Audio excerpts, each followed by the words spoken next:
됩니다. 짧지 않은 시간이었지만 주님께서 가르쳐주신 기도의 본질에 대해서 깨달을 수 있었던 소중한 시간이었다, 그런 생각이 듭니다. 오늘은 주기도문의 마지막 부분인 나라와 권세와 영광이 아버지께 영원히 있사옵니다, 이 말씀을 살펴보므로 저와 여러분과 함께 은혜를 나누고자 합니다. 이 부분은 기도를 마치면서 그 기도를 들으시는 하나님께 영광을 돌리는 일종의 성령이다, 그렇게 볼 수 있습니다. 마치 예배 중에 대표 기도를 끝나게 되면 찬양대가 성령을 불러서 기도를 마무리하는 것과 같이 주기도문의 마지막도 이처럼 성령으로 음맺고 있습니다. 근데 우리가 성경을 좀 자세히 들여다보게 되면 성령에 해당되는 구절이 가로 안에 들어있다는 것을 우리가 보게 됩니다. 여러분, 왜 이 구절의 말씀을 가로를 쳐넣어서 그 안에다가 넣어둔 것일까요? 보통 성경에서 가로 안에 쳐져 있는 구절들은 성경 원본에는 없지만 후대에 추가된 기록일 경우에는 그렇게 가로를 쳐넣는 경우들이 많이 있습니다. 그래서 오늘 본문 13절 말씀에 보면 가로가 되어 있고 그 가로 앞에 보게 되면 가로 열고 사다, 그렇게 표시를 해 놓았습니다. 그리고 성경 안에 보면 각줄을 달아 놓았는데 가로 열고 사 다음에 뭐라고 쓰여져 있습니까? 고대 사본에 이 가로 네 구절이 없음, 그렇게 되어 있습니다. 고대 사본이라고 하는 것은 성경 원본에 가까운 오래된 사본을 말하는 것입니다. 안타깝게도 성경 저자가 기록한 성경의 원문은 현재 하나도 남아있지 않습니다.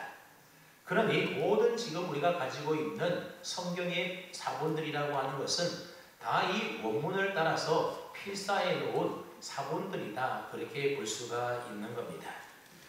그런데 그 사본들도 필사한 기록한 연대에 따라서 오래된 사본도 있고 나중에 후대에 기록된 사본들도 있다라고 하는 겁니다.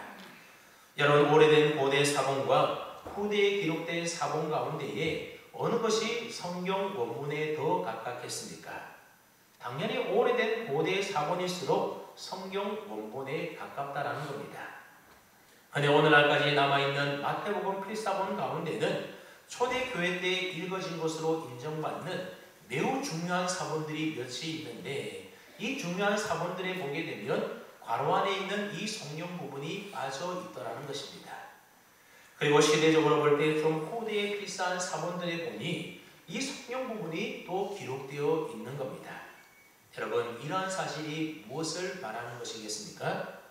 이 성경이 처음에는 없었는데 점차 후대에 갈수록 성경을 필사한 사람들이 첨가시켰다는 사실을 우리가 알 수가 있습니다.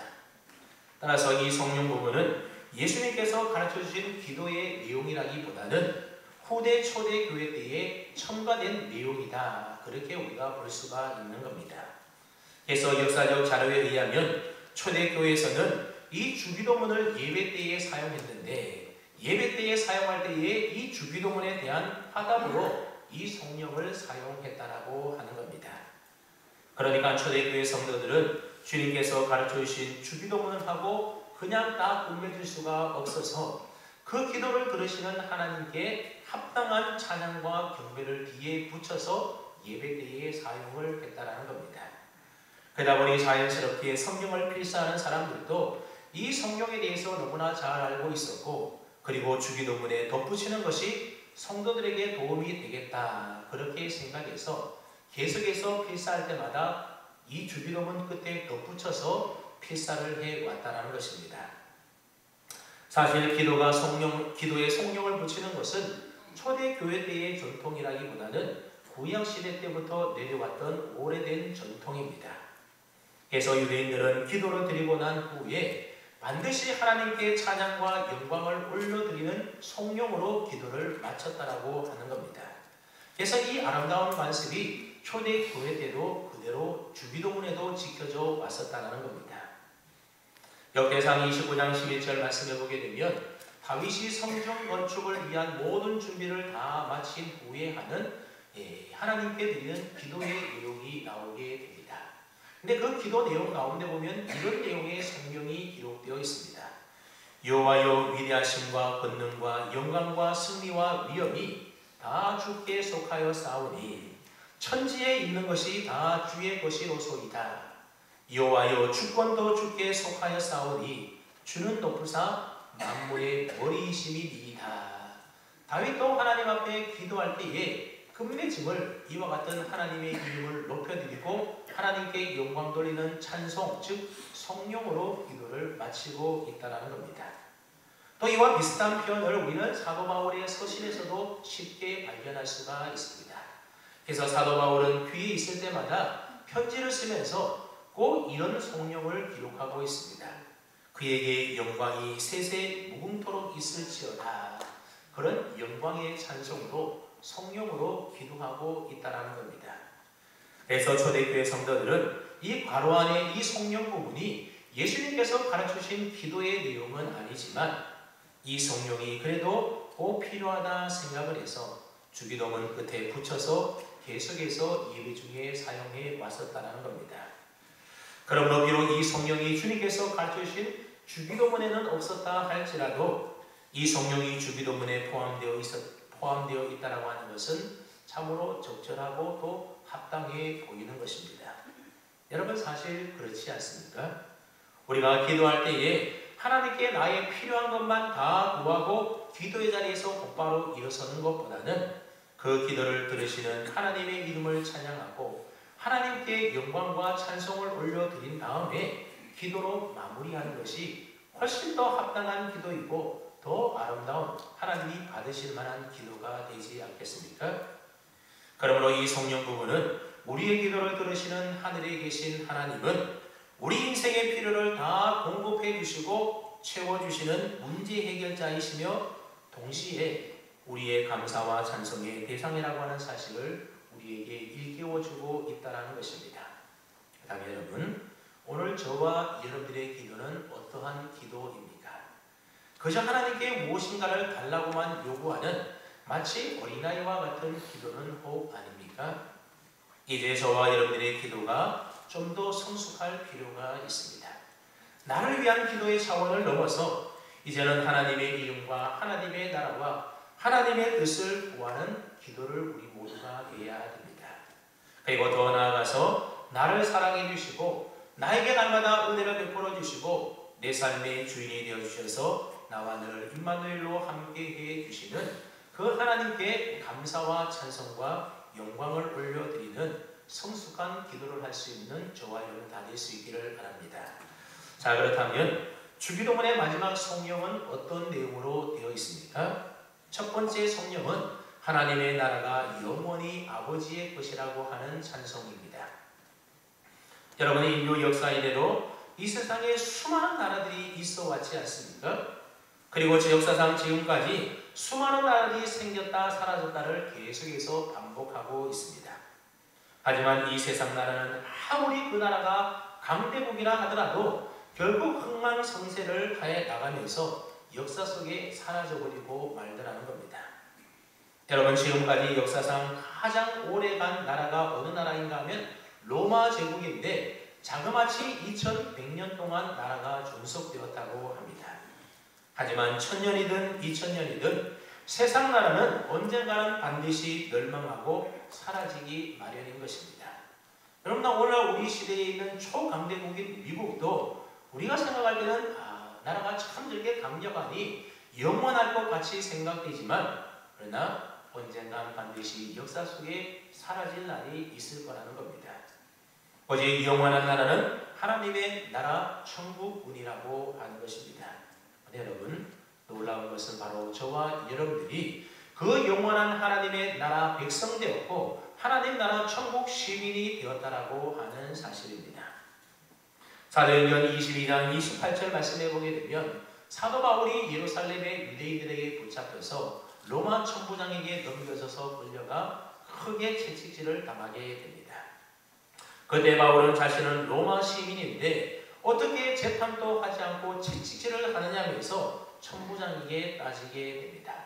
그래서 그때 천부장이 사도 바울에게 뭐라고 묻는가 하면 나는 많은 돈으로 로마 시민권을 샀는데 너는 어떻게 해서 로마 시민권을 샀느냐 그렇게 묻습니다.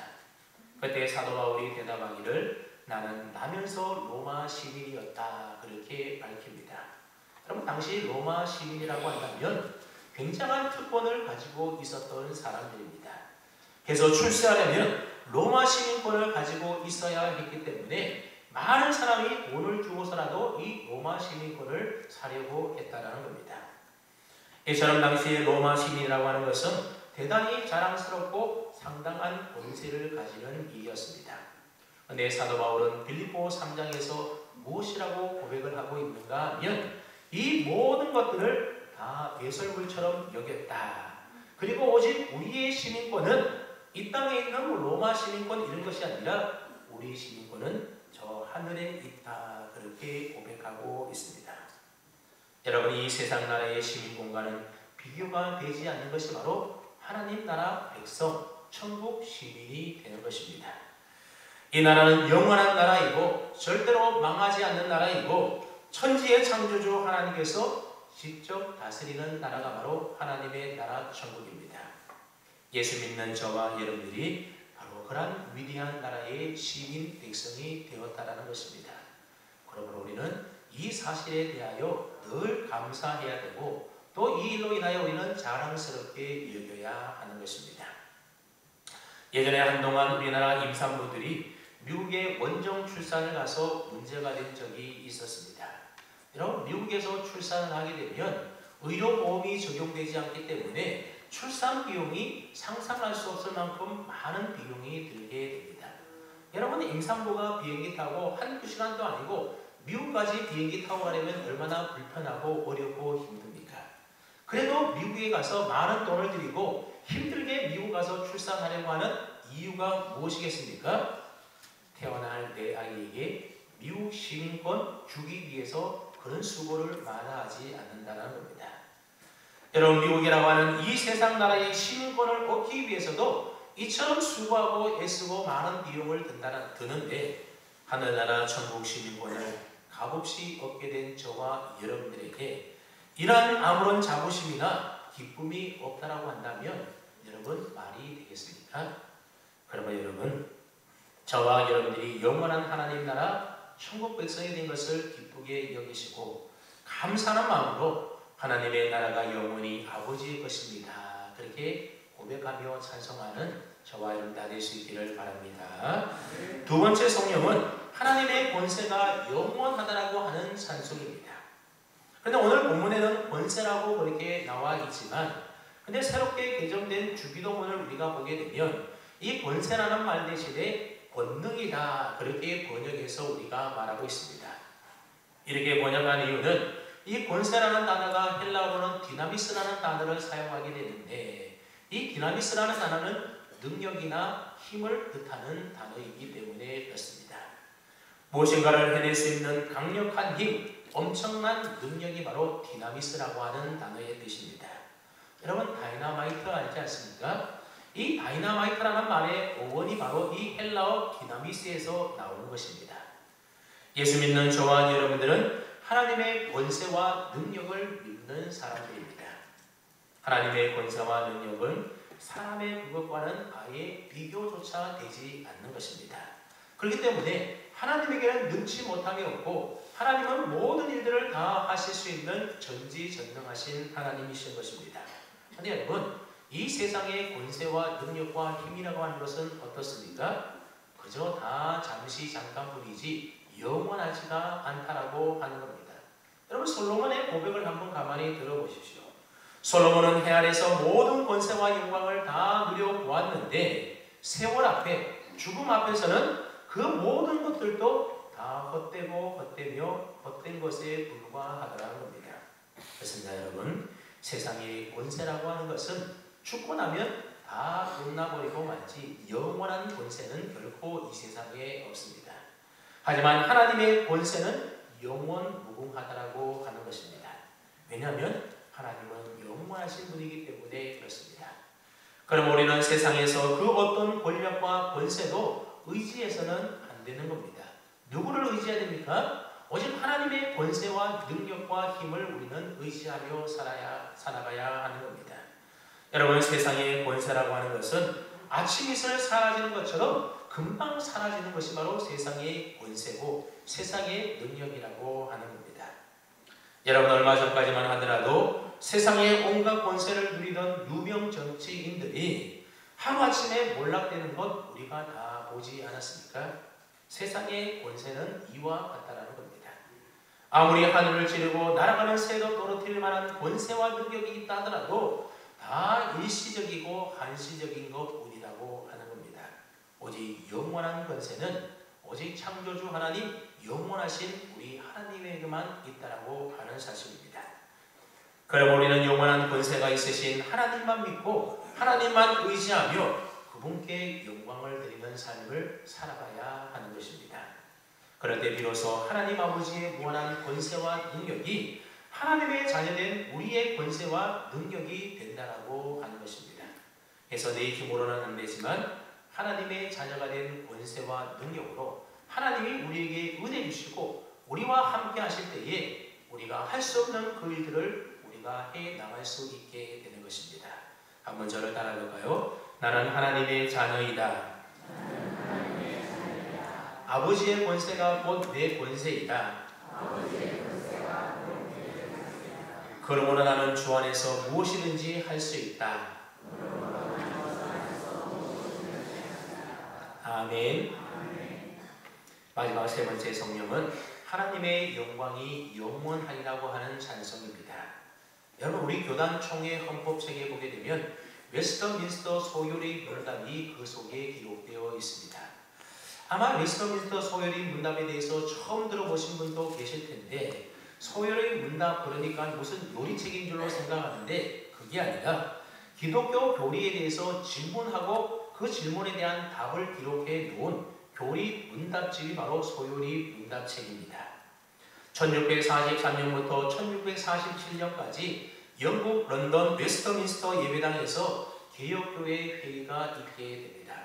이 회의에서 웨스터민스터 신앙 고백을 채택하게 되고 그리고 대요리 문답과 소요리 문답을 채택하게 됩니다.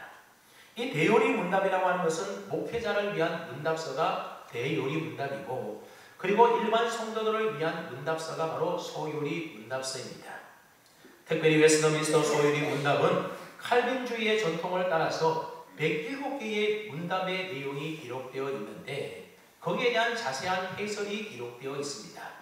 그래서 우리가 기독교 교리를 이해하는 데 있어서 결정적인 자료로 사용되는 것이 바로 소요리 문답입니다. 그런데 이렇게 중요한 웨스터민스터 소요리 문답에 107가지 문답 가운데 제일 첫 번째 나오는 문답 아마 여러분들도 많이 들어봐서 알고 있을 겁니다. 첫 번째 질문이 무엇이냐 하면 사람의 제일 되는 목적이 무엇인가 라는 질문을 하고 있습니다. 즉 사람이 왜 사느냐, 사는 목적이 무엇인가, 그것에 대해서 가장 먼저 질문하고 있다는 겁니다. 그리고 그 대답을 무엇이라고 적어 놓았는가 하면 사람의 제일 되는 목적은 하나님을 영화롭게 하는 것과 영원토록 그를 즐거워하는 것이다. 그렇게 답을 해 놓았습니다. 그래서 여러분, 사람이 왜 사느냐, 우리 인생의 가장 중요한 목적이 무엇인가? 여러분, 돈을 많이 버는 것 그게 우리 인생의 목적이 아니고 세상에 성공하는 것 그것이 우리가 삶을 살아가는 목적도 아니고 시집장가 잘 가는 것도 아니고 인생을 즐겁고 행복하게 살기 위해서 사는 것 이것도 우리 인생의 목적과 우리가 살아가는 존재의 이유가 아니라고 하는 것입니다. 우리가 왜 살아가고 무엇 때문에 존재한다는 겁니까? 오직 하나님께 영광을 돌려 그분을 영화롭게 하는 것과 그분을 평생토록 즐거워하기 위해서 우리가 살아가는 것이고 우리가 존재한다라고 하는 겁니다. 그래서 오직 하나님 한 분으로 만족하며 살아가야 하는 것입니다. 여러분, 이것은 정말로 중요한 일인 것입니다. 그래서 107가지 질문 가운데 가장 첫 번째로 이 질문을 우리에게 하고 있는 겁니다. 그렇다면 지금 여러분들은 무엇을 위하여 살고 있습니까? 여러분들의 인생의 목적은 무엇입니까? 무엇 때문에 여러분들이 여기에 존재하고 삶을 살아가고 있다고 생각을 하십니까? 여러분은 과연 하나님께 영광을 돌리며 하나님을 즐거워하는 하나님 한 분만으로 만족하는 그런 삶을 살아가고 있습니까? 또 이 일을 내 인생의 첫 번째 목적으로 삼고 있는지, 아니면 돈이나 성공이나 건강이나 명예나 그것들보다는 한참 뒷순위에 두고 혹시 살아가고 있지 않은지 한번 우리 자신을 점검해 볼 필요가 있다는 겁니다. 어느 시어머니가 며느리와 자기 아들이 대화하는 내용을 우연히 엿듣게 되었습니다. 며느리가 아들에게 묻는 겁니다. 여보, 당신은 내가 얼마나 소중해? 그렇게 며느리가 아들에게 묻는 겁니다. 그냥 아들이 당연한 듯이 이렇게 대답을 합니다. 그냥 당신이 세상에서 제일 소중하지. 그러자 며느리가 좋아하면서 그 다음은요? 그렇게 묻는 겁니다. 그러자 아들이 또 대답하기를 우리 애들이지.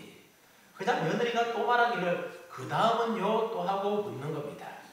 이쯤 되자 시어머니는 자신이 아들에게 있어서 몇 번째 소중한지 궁금해지기 시작해서 길을 쫓고 세우고 또다시 엿듣게 되었습니다. 또 며느리가 그 다음은요 하자 우리 장인 장모지 그러는 겁니다. 그리고 그러면은 그럴 수도 있지. 그 다음은 내 차례겠지. 내심 기대하는 마음을 가지고 있었는데 며느리가 또 그 다음은요 묻자 우리 강아지 메리지 그러는 겁니다. 여러분 아들 부부의 이 대화를 몰래 엿들은 이 시어머니의 심정이 어떠했겠습니까?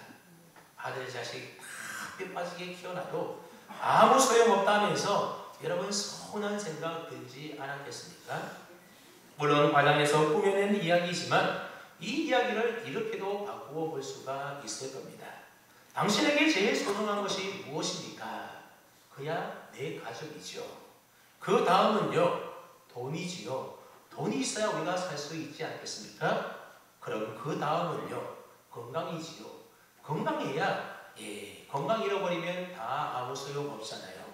그 다음은요 명예도 좀 있어야 할 것 같은데요. 여러분 이 정도 되면 하나님은 몇 번째 정도에 있겠습니까?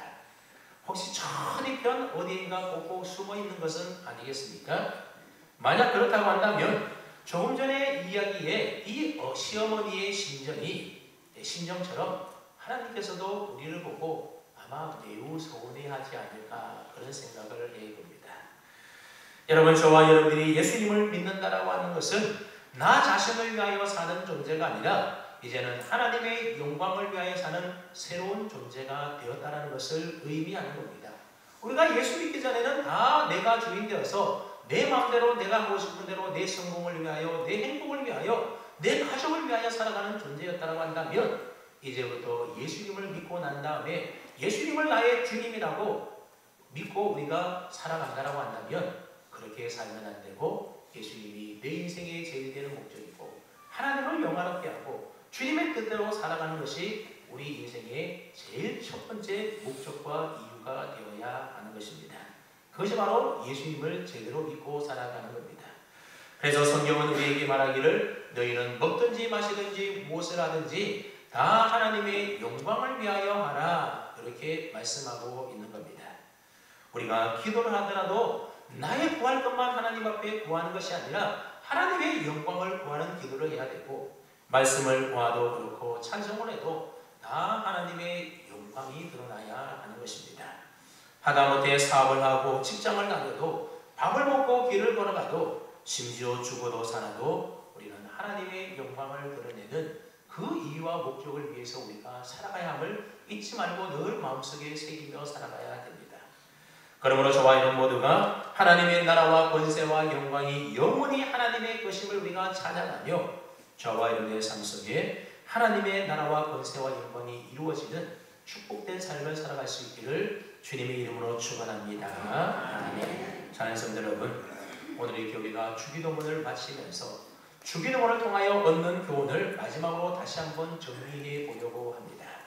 첫째로 주기도문은 우리의 기도의 방향과 기도의 별 그리고 기도의 수준을 교정해 주는 거울과 같은 것이다. 그렇게 말할 수 있습니다. 여러분 주기도문은 내가 매일 드리는 기도의 방향이 혹시 잘못되어지는 않은지를 밝혀주는 거울과 같은 것이 바로 주기도문입니다. 혹은 우리가 그릇된 기도의 틀을 지니고 있지는 않은지 또 기도의 수준이 형편없는 것은 아닌지 바로 주기도문의 비춰 봄으로 인하여서 우리는 잘못된 우리의 기도를 교정하고 고칠 수가 있는 겁니다. 여러분, 우리가 거울을 바라보면서 잘못된 화장 고치고 수정하고 그러지 않습니까? 마찬가지로 우리가 주기도문을 통하여 내가 드리는 이 기도가 바르게 되어 있는 기도인지를 우리가 고치고 수정하는 데 필요한 것이 바로 주기도문이라고 하는 겁니다. 그래서 초대교회 교부였던 터툴리아는 주기도문은 복음 전체의 개요이며 기도의 정수이고 기도를 가르쳐주는 기도이다, 그런 말을 했습니다. 사복음서의 핵심 모두가 다 이 주기도문 속에 들어있다는 말입니다. 또한 기도를 가르쳐주는 유일한 기도가 바로 주기도문이고 하나님께 드릴 수 있는 최고의 기도가 주기도문이고 가장 아름다운 기도가 바로 주기도문입니다. 그러므로 여러분들이 늘 주기도문은 그냥 예배 마칠 때 끝날 때에 암송하는 것이 아니라 여러분들이 기도할 때에 꼭 이 주기도문으로 기도하시고 주기도문을 여러분들의 기도에 잘 적용해서 그렇게 기도 생활할 수 있기를 바랍니다. 아멘. 두 번째로 주기도문은 우리 신앙의 성숙을 위하여 결단하는 기도가 바로 주기도문이라고 하는 겁니다. 우리는 기도를 하면서도 끊임없이 나만을 위하여 하나님 앞에 구하고 요청할 때가 많지 않습니까?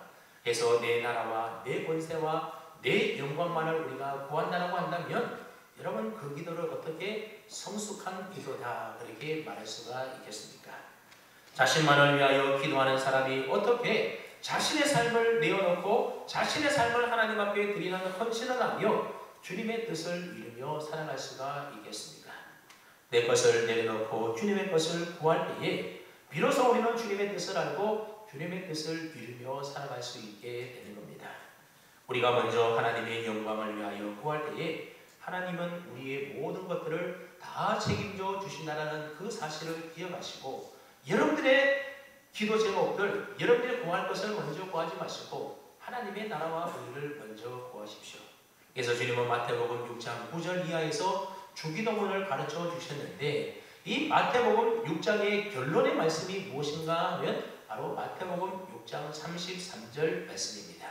우리가 잘 아는 말씀인데 그런즉 너희는 먼저 그의 나라와 그의 의를 구하라. 그리하면 이 모든 것을 너희에게 더하시리라. 먼저 하나님의 나라와 의를 구하고 하나님을 영광을 올리는 기도를 먼저 할 때에 하나님이 우리의 모든 것들을 다 책임져 주신다라고 하는 사실입니다. 사랑하는 여러분, 주기도문은 하나님께 드리는 간절한 청원이자 또한 기도대로 살겠다라고 하는 서원이 바로 주기도문입니다. 단순히 기계적으로 외우는 주문이 아니라고 하는 겁니다. 한 구절 한 구절을 성찰하는 마음으로 그리고 결단하는 마음으로 우리가 주기도문을 해야 하는 것입니다. 우루과이에 있는 작은 한 교회 벽에 보면 주님의 기도를 드릴 때라고 하는 글이 쓰여져 있습니다. 그 내용은 이렇습니다. 하늘에 계신 하지 말라 세상 일에만 온통 빠져 있으면서 우리라고 하지 말라 너 혼자만을 위해서 살아가면서 아버지여 하지 말라 하나님의 아들 딸로 살지도 않으면서 아버지의 이름이 거룩히 여김을 받으시오며 하지 말라 자기의 이름을 빛내기 위해서 안간 힘을 쓰면서 아버지의 나라가 임하시오며 하지 말라 물질 만능의 나라를 원하면서 아버지의 뜻이 하늘에서 이룬 것 같이 땅에서도 이루어지이다 하지 말라 내 뜻대로 되기를 기도하면서 오늘 우리에게 일용할 양식을 주시옵고 하지 말라 가난한 이들을 온채만채 하면서 우리가 우리에게 죄 지은 자를 사하여 준 것 같이 우리 죄를 사하여 주옵시고 하지 말라 누구인가 아직도 앙심을 품고 있으면서 우리를 시험에 들게 하지 마시옵고 하지 말라 죄 지을 기회를 찾아다니면서 다만 악에서 구하시옵소서 하지 말라 악을 보고도 아무런 양심의 소리를 듣지 않으면서 아멘 하지 말라 주님의 기도를 진정 나의 기도로 바치지 않으면서 그런 내용입니다. 여러분 그저 주문처럼 아무런 생각 없이 주기도문을 외우는 오늘 우리 자신을 스스로 돌아보게 하는 그러한 글이지 않습니까? 그래서 구절구절이 송곳처럼 우리의 마음을 찌르는 것 같습니다. 이제부터 주기도문을 외울 때 아무런 의미 없이 그저 암송하는 것으로 그치지 마시고 우리가 8주 동안 살펴보았던 주기도문의 가르침에 따라서 저와 여러분들의 기도에 잘 적용해서 기도함으로 바른 기도 생활, 성숙한 기도 생활 그렇게 해나감으로 저와 여러분의 삶 속에 하나님의 나라와 하나님의 이름과 하나님의 뜻이 온전히 이루어지는 그런 은혜의 역사가 있기를 주님의 이름으로 축원합니다. 아멘.